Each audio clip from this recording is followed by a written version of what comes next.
Master, I salute you. The Yoga Sutras of Patanjali, translated by James Haughton Woods.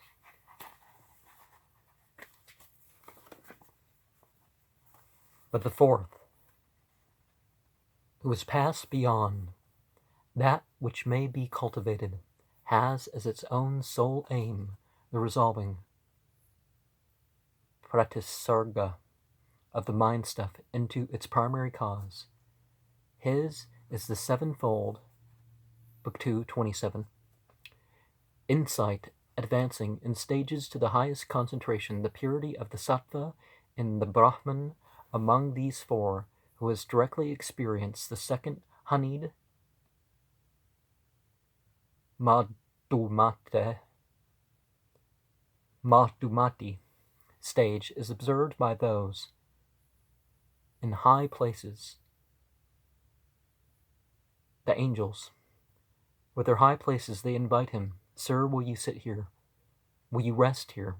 The pleasure might prove attractive. The maiden might prove attractive. This elixir checks old age and death. This chariot passes through air. Yonder are the wishing trees. The stream of heaven, Mandakini, confers blessedness.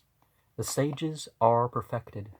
The nymphs are incomparable and not prudish. Well, if they're not prudish, they're not trying to do the right thing, are they?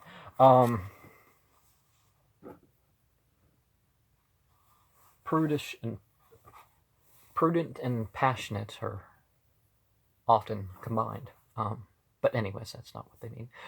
Eyes and ears will become supernal. The body like a diamond. In consequence of your peculiar virtues, venerable sir, all these things have been won by you. Have entrance to this high place, which is unfading and ageless and deathless, and dear to the entities. Thus addressed, let him ponder upon the defects of pleasure, baked upon the horrible coals of the round of rebirths and writhing, and in the darkness of birth and death. I have hardly found the lamp of yoga, which makes an end to the observation of the hindrances. You can think of the rounds of rebirths and deaths as actually the existence into a hell, not reincarnation. You can think of it as, oh, you're given a body again and again and again to experience the deaths. Out of this lamp, the lust-born gusts of the sensual things are enemies. How then could it be that I, who have seen its light, could be led astray by these things of sense, a mere mirage, and make of myself fuel for that same fire of the round of rebirths as it flares up again? Fare ye well. Sensual things, deceitful as dreams, and be craved by vile folk. I'm not going to criticize people for their mere desires. His purpose, thus determined, let him cultivate concentration. Give up attachment for things of sense. Let him not even take pride in thinking it is he that is thus urgently desired even by these entities. Such a one, if in his pride he deem himself secure, will not feel as if he were one whom death had gripped by the hair, and so heedless, on the lookout for his weak points and failures, and always carefully to be watched, will have found an opening, and will arouse the hindrances. As a result of this, undesired consequences reoccur. So then he who in this way does not become attached or take pride will attain permanently the purpose which he has cultivated within, and will find himself face to face with the purpose while he has to cultivate. Now the obstructions to the yogin which has started to acquire isolation are possible, so that he gives instruction as to the cause which leads to their dispulsion in the sutra. 51. In case of invitations from those in high places, these should arouse no attachment or pride, or undesired consequences reoccur. I think we're referring to Jinn. Those in high places are those who, like the great Indra, have high places in the heaven world. We can think of, I forget exactly what Indra means, but can't we think of Indra in terms of a name of God rather than a separate God? A lot of them you can. In the heaven world. The invitation is from them. No attachment to it or pride in it should be allowed to enter the mind, because undesired consequences recur. In order to select from among the four classes that yogin only whom the entities invite with offers of high places, he mentions all possible kinds of yogins by saying four kinds of yogins.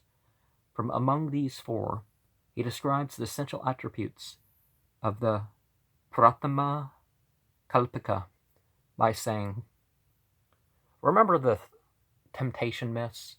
Isn't one of them always pride? If you got three of them, pride.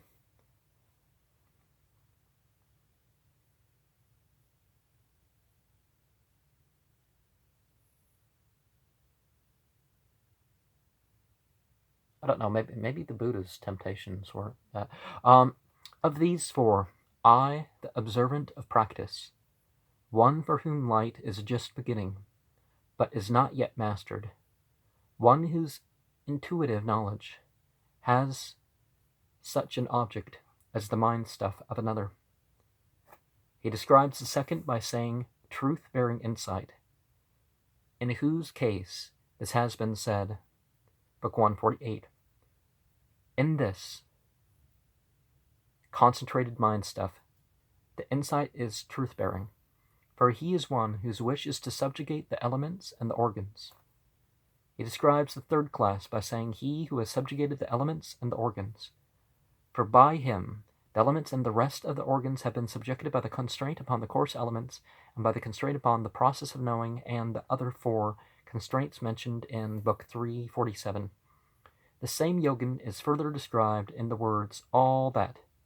He is one who has provided means for keeping all that has been cultivated, that is acquired, such as intuitive knowledge, and so on, of another's mind stuff, and so on, as a result of the subjugation of the elements and the organs.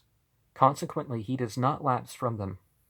One who has unperfected means of attainment for what is yet to be cultivated, that is acquired, such as the undistressed perfection, extending as far as to the higher passionlessness, for human effort, only when it operates upon the instrument of acquisition, leads to the acquisition of the end. He describes the fourth kind of yogin in the word the fourth. For this exalted yogin, released yet alive in the body, whose present body is his last, has as its sole aim the resolving of the mind stuff into its primary cause. So from among all these yogins, he determines that one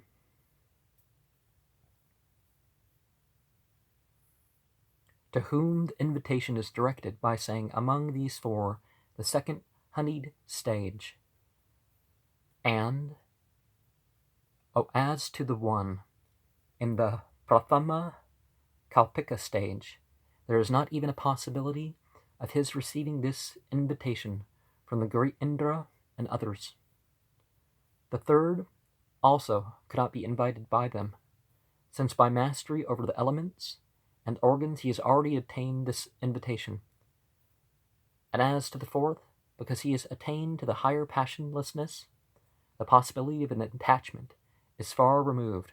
Thus all that remains is the second, the truth-bearing insight. Thus, by elimination, only the second, the yogin out of truth-bearing insight, remains as a proper recipient. The saya of this invitation passes through air means roving through the air. Unfading is imperishable. Unaging is always new. He describes the defect due to the arousal of pride in the words, such a one, if in his pride, one who in his pride counts himself secure, will not feel the impermanence of things, and will not reflect upon this. The other part is easy. 52. As a result of the constraint upon the movements and their sequence, there arises the intuitive knowledge proceeding from discrimination. Okay, the movement, Samaya, in the Jain system is equivalent to the Kasana of the Yoga.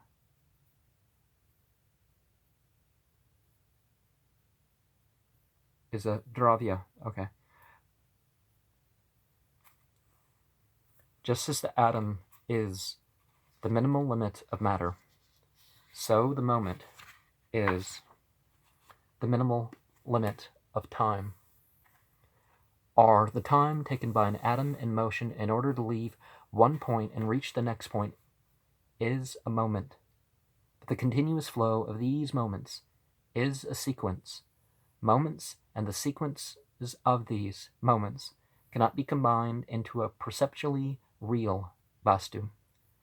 Hours of 8 and 40 minutes, days of 30 such hours, and so on, are combinations by a mental process.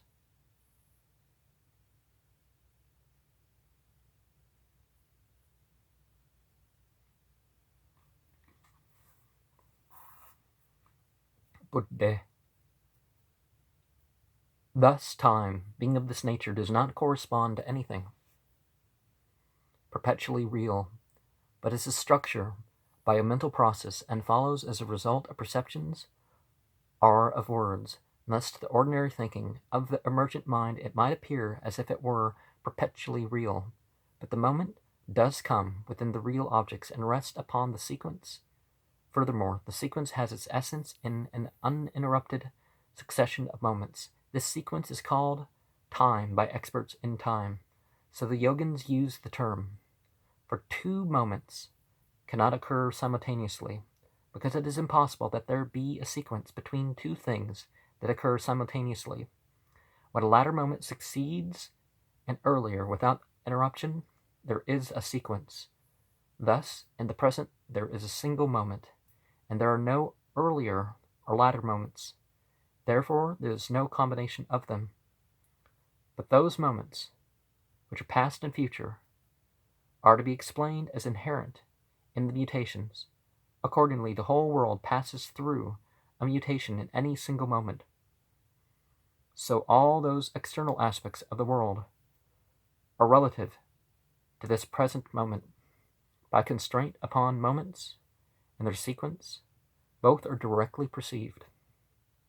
And as a result of this, the intuitive knowledge proceeding from discrimination comes about.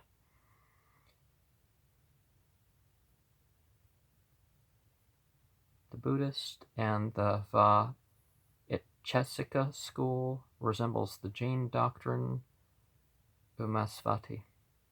Okay. It has been said, it has been stated in one place and another, that as a result of the constraint upon certain objects, knowledge of all follows.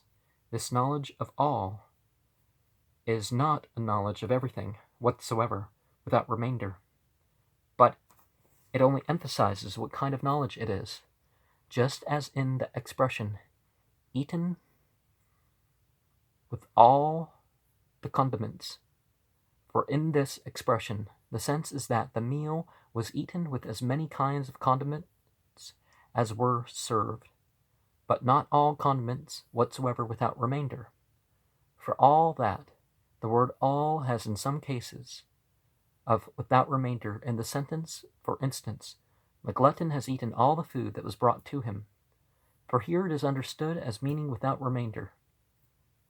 So now here he describes the constraint which leads to intuitive knowledge, proceeding from discrimination and characterized as being a knowledge of everything without remainder.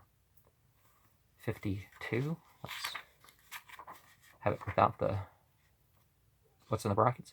As a result of constraint upon moments and their consequence, knowledge proceeding from discrimination. He describes the meaning of the word moment by means of an analogy and in the words just as. When a clod of earth is being broken up, and that bit of it, wherein graduation of small reach their minimal limit of smallness, is the atom. Well, the way they used the word before they had the atom it's still an appropriate thing. So similarly, the moment is the minimal limit of time. In other words, it is a particle of time, which has no prior and subsequent within itself. The same moment is illustrated in another way by the words "are the time taken." The meaning is that the atom would traverse the distance measured by an atom. He now describes the meaning of the word sequence by saying the flow of these moments. The word "these" refers to the moments, and the sequence, which is of this kind, is not perceptually real, but it is abstractly real, because when so combined, it cannot possibly be thought of as perceptibly real. In the case of things which do not occur simultaneously, this has been said in the words moments and sequence is of these, since a sequence consists of moments which do not arise simultaneously, and since a combination of moments is not perpetually real, therefore also a combination of moments and of their sequences is not perpetually real. Ordinary persons have neither natural excellence of the thinking substance, nor that resulting from disputation, whose emergent way of thinking is every moment new, and who deem such time a perpetual reality, are in error. So then is the moment, as contrasted with time, perpetually unreal? Not so, as he says in the words, but the moment does come within perceptually real. Because it is perceptually real, it is the basis, avalambana, for the sequence. It is the basis for it. It is supported by the sequence only in terms of predicate relations. This is the meaning. He gives the reason why the sequence should be the basis for the moment by saying, furthermore, the sequence. He gives the reason for the perceptual unreality of the sequence in the words for not. The word for, cha, expresses the idea of reason. To him who might suppose that they occur simultaneously, since they belong to different classes, he says, impossible between two things. Why is this impossible? To this he replies, as earlier. He brings the discussion to a close in the word thus. So, then, are the earlier and latter moments merely hare's horns? Not so. As he says in the words but which, the words inherent in mean inseparably connected with the generic form. He sums up the discussion by saying accordingly, since it is the present only which has the capacity to fulfill the purposes proper to itself, the particular that is the object of this intuitive knowledge arising from discrimination is brought forward. 53. As a result of this, there arises the deeper knowledge of the two equivalent things which cannot be distinctly qualified in species or characteristic mark or point of space. If two equivalent things resemble each other in point of space and in characteristic mark, it is the difference in species which makes us distinguish between them. For instance,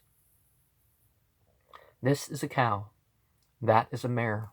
If the place and the species be equivalent, it is the characteristic mark that makes us distinguish between them. For instance, this cow has black eyes, that cow is lucky.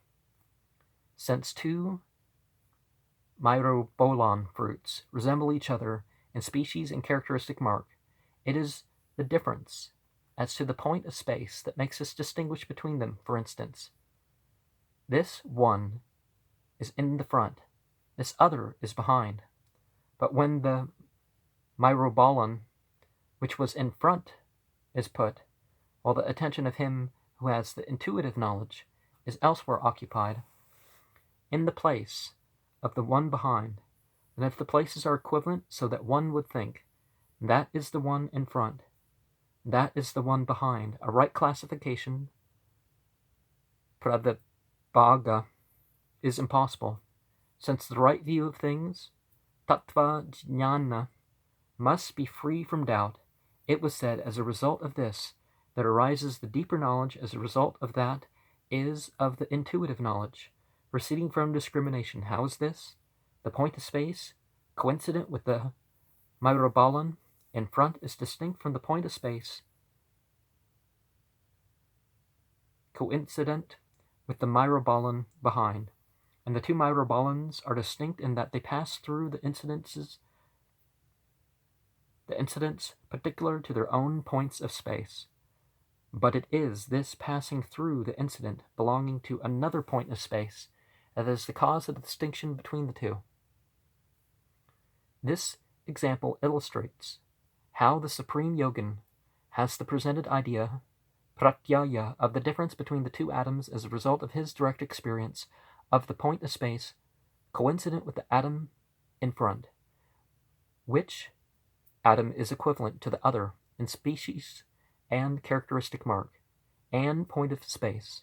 The reason for this is that the only distinction is between the coincidence with the point of space, inasmuch as it is impossible that an atom which is behind can have the point of space of one in front. The passing of the atom behind through its own point of space is different from the front atoms passing through its point of space. Others, vaichesikas,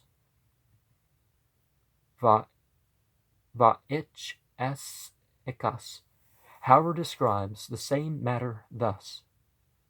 These particulars, vichesha, which are ultimates, produce the idea of difference.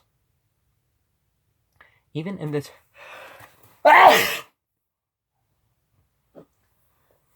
this opinion of theirs,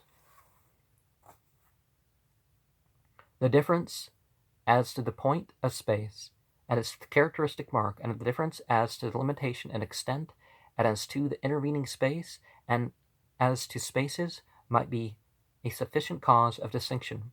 But it is the difference as to the incident that is accessible to the thinking substance of the yogin only. Therefore, it has been said, since there is no difference as to limitation and extent, or by reason of intervening space, or of species, there is no distinction in the primary root of things. So says Varshaganya. Although the knowledge proceeding from discrimination is to be described later as having for its objects all things without remainder, still, since the knowledge is exceedingly subtle, the particular that is the object of its first of all, brought forward in the words of the Sutra 53. As a result of this, there arises the deeper knowledge of the two equivalent things, which cannot be distinctly qualified in species or characteristic mark or point of space. To ordinary persons, a distinction in the species, intelligibilis, is the means of knowing the difference between things. But when the species, intelligibilis, the common nature of the cow, is equivalent, and when the place in front or elsewhere is equivalent, the differentia param is a distinction in the characteristic marks of the black-eyed and of the lucky cows. Well, being different doesn't make you lucky or unlucky, does it? Okay, let's see. In the case of two myrobalans, the common nature of the myrobalan, the species intelligibilis, is equivalent. The characteristic mark, such as roundness, is equivalent, but the difference in point of space is the differentia. When, however, one wishes to test the yogin's knowledge, and while the yogin, who has the intuitive knowledge, has his attention occupied elsewhere, puts the myrobalan, which was in front, behind, and removes or hides the one that was behind, then inasmuch as the places are equivalent, so that one would think that myrobalan is the one in front, and that is the one behind, a right classification is impossible for an ordinary person, however wise, who is conversant with the three sources of valid ideas only, whereas the right view of things must be free of doubt, and in the case of the yogin who has intuitive knowledge proceeding from discrimination, there cannot be the possibility of doubt. So the author of the sutra says, as a result of this, there arises the deeper knowledge. The comment explains the words, as a result of this, by the words, as a result, that is, of the intuitive knowledge proceeding from discrimination. A question is asked, how can intuitive knowledge proceeding from constraint upon moments and upon their sequences discriminate one myrobalan from another, having an equivalent species and characteristic mark and point of space? This, he asks, by the words, how is this? The reply is given in the words, the point of space, coincident with the myrobalan in front. The point of space, which characterizes the myrobalan in front, is limited by one moment of the myrobalan in front, or we may say that there is an incessant mutation of the point in space as compared with it, the moment. And this is distinct from the incessant mutation of the myrobalan which is behind, distinct, that is, from the point of space coincident with the myrobalan behind. Very well then, let there be a distinction as to points of space. How does this bear upon the distinction between the myrobalans themselves? The answer is in the words, and the myrobalans are distinct in that they pass through the incidences particular to their own points of space. The coincidence with its own point of space is that digit of time belonging to the myrobalan which, with respect to its own point of space, is characterized by a kind of mutation in terms of nearness or furtherness. That is, its incident peculiar to its point of space. Its passing through is either getting to a point of space, or it is knowledge. The two myrobalans are different insofar as there is passing through. When the two myrobalans had a moment of the mutation in terms of nearness and furtherness, insofar as the 2 points of space are in front or behind, then the yogin performing constraint, samyaman, experiences the particularity of the incident of the mutation belonging to the two, in terms of nearness and furtherness, with reference to another point of space, and he admits they are quite different, although at present one of the myrobalans has such a mutation that it is in the point of space, this myrobalan, still up to the present, it had the mutation with reference to a different point in space. So it is the moment of the mutation of this point of space which distinguishes it from other points of space.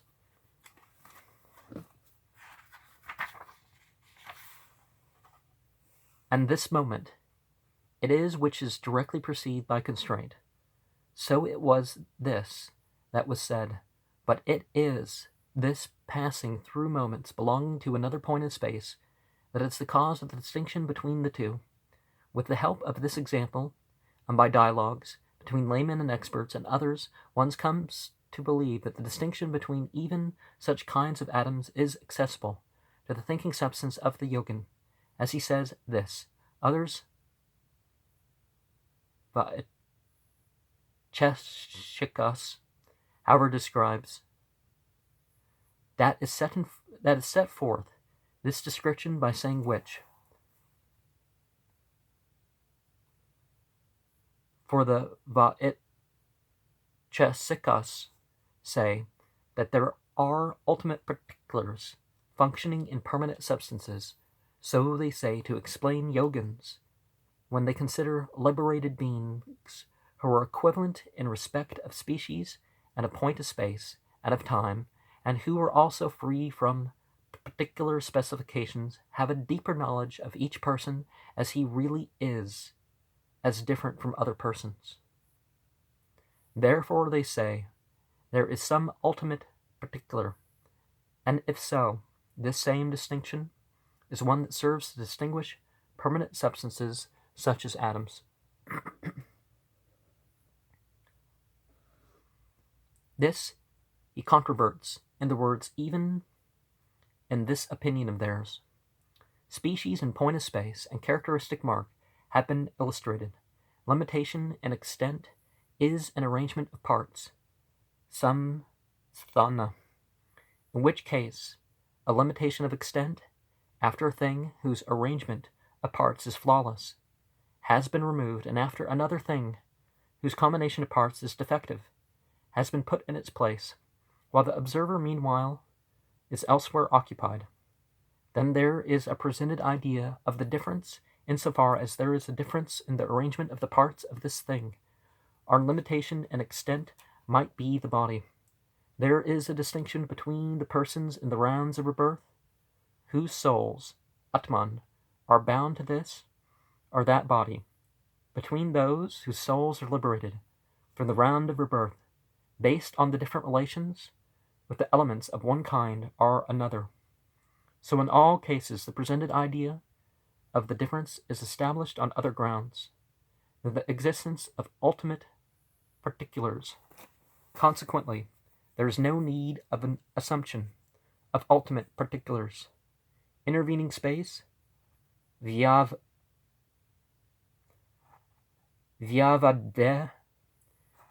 makes a difference between things, as in the case of the lands of Kutcha and of Puskara, which are, as such, 2 points of space, because differences in species and in point of space and in other respects are accessible by ordinary thinking substance. Therefore it was said, but the difference as to the incident is accessible to the yogin only. The word eva limits the words difference as to the incident, but not the words accessible to the thinking substance of the yogin. It follows then that the distinction between liberated souls with respect to their relations with their bodies that have been is also accessible to the yogin. But in the case of one who has not got the above mentioned grounds for distinction, there is no division in the primary cause. So the master has thought, for this reason it was said, see Book 2, 22, though it has ceased to be seen in the case of one whose purpose is fulfilled, it has not ceased to be, since it is common to others besides him. This is expressed in the words limitation and extent and intervening space. This statement is to be understood as partial and is to be extended to the different causes of difference already described, species, place, time, and so on. The meaning is that in the primary cause, which is the root of the world, there is no distinction, that is no difference. Namaste. We are saluting.